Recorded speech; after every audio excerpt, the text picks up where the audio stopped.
What are you kind of seeing being the story tonight, and how can the Oilers slow down a very good out of the gate here Vegas Golden Knights team? Well, I think you got to find a way to, play consistent. The one thing I've noticed with the Oilers is I really liked their start the other day. I thought Jake Allen was the difference, especially, Adam Henrique has a couple big chances. Excuse me, Connor Brown, in alone, Zach Hyman, and they don't bury it.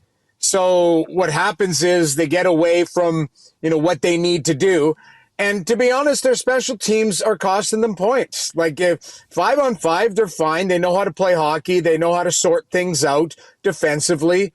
But, the penalty kill, to me, you give up that goal, and I know people will criticize Pickard. It goes through the bodies. He's moving from right to left. But watch RNH on that play. I mean, I don't know who he's guarding, and he's at the top of what we call the diamond. They shift, they get spread out. To me, when they were at their best, okay, last year, I felt like they set a record in the playoffs. It was like 30 straight kills, something like that. It was ridiculous. But they were aggressive and they were connected. Everybody to a man knew exactly what they were doing on that kill. Right now, it's like, hey, I'm just going to run around and try and be aggressive and sticks are in the wrong placement. To me, guys they don't look connected as a four-man group. And their power play still, I don't think, and I know missing McDavid is a key piece. So if you're missing McDavid, then you have to simplify. It's one pass and it's a shot and you jam away and you try and create that way. But that's what's cost them points here early on in the season, has been their special teams. Got to find a way against a very tough Vegas team tonight. So this would be a big challenge for the group. Eric was mentioning it earlier. This is actually a matchup of two potential Team Canada goaltenders going head-to-head tonight. It really is the only question mark when it comes to Team Canada and the Four Nations, isn't it? It really is. And, I would give Jordan Binnington the inside track. I would say Stuart Skinner has to be there. Aiden Hill has to be in the conversation as well. Darcy Kemper. And I've got a dark horse. For me, it's Marc-André Fleury, a guy who's been there, done that, won a cup. Everybody's saying, okay, on paper, it's the weakest link. Correct. But the players that I've talked about, outside of Stuart Skinner, but he played 82 games last season, Jordan Binnington's won a cup. Aiden Hill's won a cup. Darcy Kemper's won a cup. And if you throw in Marc-André Fleury, he's won several cups. So when people say, well, can they get it done on the biggest stage? Those guys have proven that they can get it done on the biggest stage. Whereas if you look at the U.S. goaltending, which is very deep, I don't know if any of them will be, cup winners come in February. So I look around the league. Yes, Canada on paper might be weaker, but again, they have pedigree from guys who have been there and done that. So I think it will be a nice challenge head-to-head, Stuart Skinner versus Aiden Hill.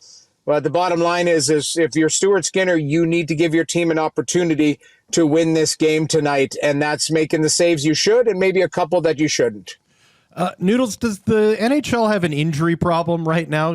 There's no major injuries, but your best player, your best defenseman, and your best goaltender are all out with injuries at the same time. Yeah, it's hard because I think you've got a condensed schedule. I will openly admit, and I probably shouldn't because I'm in the media and we like creating content, I'm not excited about the Four Nations Cup, to be honest. I really don't care that much about it. And the reason being is, you could argue that some of the best players in the world aren't going to be there, in Kucherov and Vasilevsky and Shesterkin and Draisaitl. And, you can go down the list. So, is it, would I prefer that instead of an all-star game? Sure. But it's, when you say best on best, well, you're kind of missing some of the best. So, but yes, injury issues.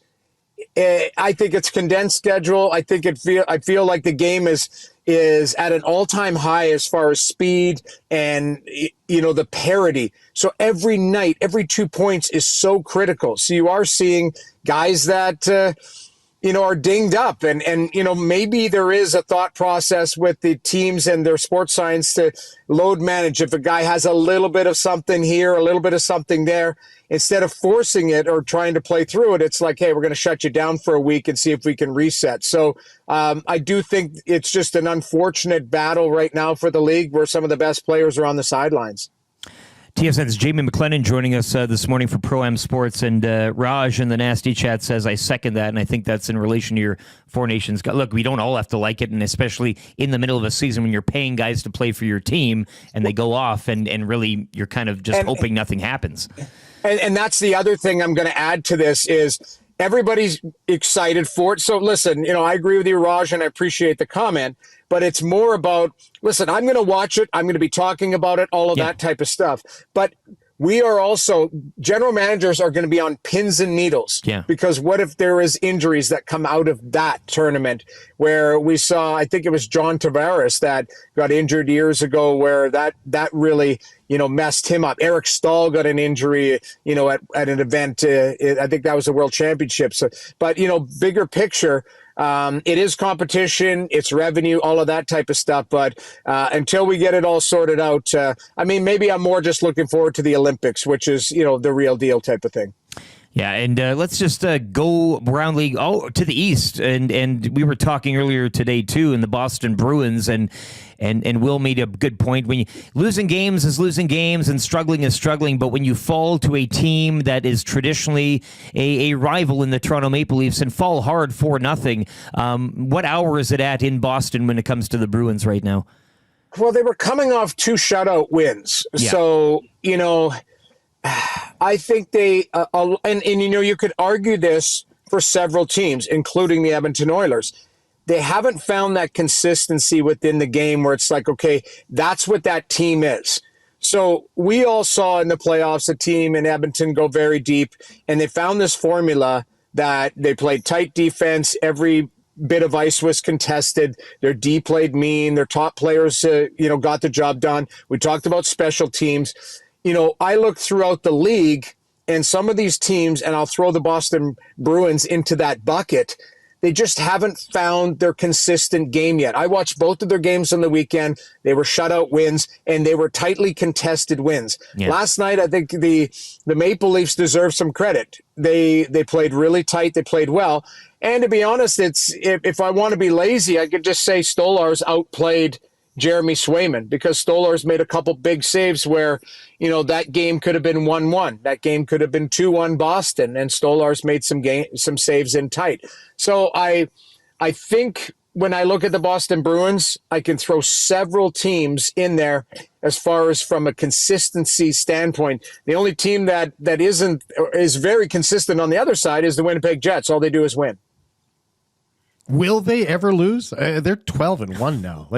Yeah. It's interesting. We have defensive Jets fans who join us here on the program who feel like their team was dismissed to begin the season. And from some analysts, they were. But this is kind of what the Jets do every year, isn't it? They have great first halves.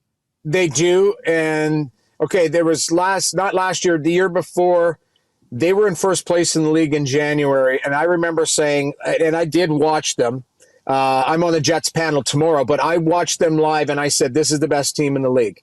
And, when you look at it, I will say, and I think I've openly admitted this, I feel that Winnipeg's going to go deep in the playoffs this year, and I felt Tampa was going to go deep in the playoffs as well. Those are the two teams that I circled that people were sleeping on. Tampa's lost 3 in a row, so they got to get their act together, but I liked what they did in the offseason. I liked, for Tampa anyways, I liked that they made business decisions a lot like Vegas did. You could do it with the heartstrings and say, hey, Steven Stamkos, you're coming back. What's your number? No, we're going to upgrade in Jake Gensel, and we're just going to move on from a captain and a legacy guy. You bring in McDonough to shore up, and you move out Sergachev. That Moser's a good player. So I like what they did. Winnipeg Jets, I don't think get enough love because when we talk in Canada, it's all about star power. So it's McDavid, Draisaitl, it's Austin Matthews and Mitch Marner. It's, Pettersson. It's, you go down the list and you look at Winnipeg. It's like, okay, well, Hellebuck won the Vezina. Josh Morrissey is probably going to be on, the Four Nations Cup. Mark Scheifele's a hell of a player. They got a healthy Nick Ehlers.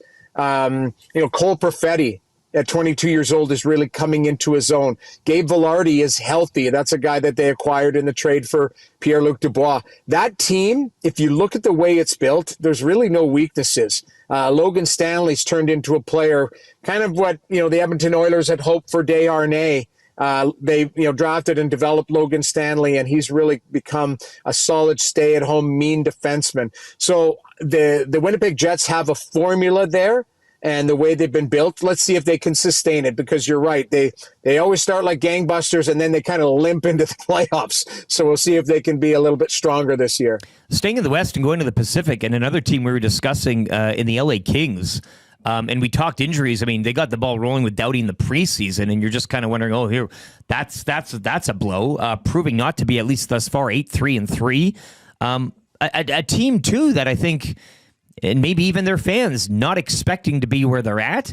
Maybe it doesn't last all season, but what do you make of this 14 games played Los Angeles Kings sitting atop the Pacific?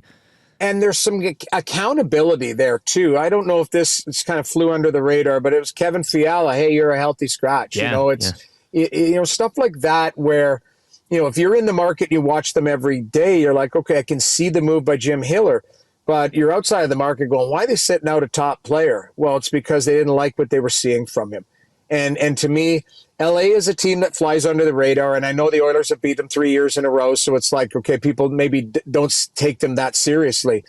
But they have drafted and developed. You're right, missing Drew Doughty is massive, but they've got a defensive core that's big, mobile, young. Their forwards are deep. Quinton Byfield has really arrived as a top-tier player. Yeah. Adrian Kempe a couple years ago arrived as a goal scorer. For me, Kopitar is timeless. Like, the guy is 37, I think, now, and he just, all he does is play well. So they've got the spine of their team is really solid. And Darcy Kemper, outside of putting up an 8 spot the night that I called a game for the Ottawa Senators against him, and then he had an injury afterwards, he's stabilized that net. And I can't take credit for Pierre LeBrun, who is a colleague of mine, wrote an article for The Athletic saying, goaltenders' careers go to LA to be revived. Ask Cam Talbot, David Riddick, you name it. They go down the list. And Darcy Kemper is going to go there and put up some good numbers because the way LA plays. So I wouldn't sleep on LA. They're a very, very good team. That being said, the Oilers, I don't know how you guys feel, and I know I'm getting long-winded, but I need more from some of their top players. Darnell Nurse has not found his consistency. RNH still, for me, is stuck in second gear. He's got to get to fourth gear where he plays. Zach Hyman is getting chances, so I'm encouraged by that. I still think Arvidsson has been one of the most consistent players. I think he's been great. Evan Bouchard, we get frustrated with him because he's a creative offensive guy, but we also get frustrated with him when he misses and makes bad plays because he's so casual out there. You go, why the hell does this guy not care out there? He does care, but he needs to get his game going as well. So there are guys that you can circle on that roster to say, we need you to play to your potential. Tonight would be a good night to start against a very good Vegas team. Well, Noodles, we'll leave it at that. Thanks so much for your time today, kind of taking a spin around the league and then taking a look at this Golden Knights Oilers till tonight. Should be fascinating. Appreciate it, and enjoy the rest of your week, man. Absolutely. Thanks for having me, guys. Thanks, Jamie. TSN's Jamie McLennan joining us, brought to you as always by the fine folks at Pro-Am Sports. They've just launched a private signing with 6-time Stanley Cup champion Mark Messier. You can submit your items or select from theirs, located in Edmonton, corner St. Albert Trail, 128th Avenue, or online, proamsports.ca.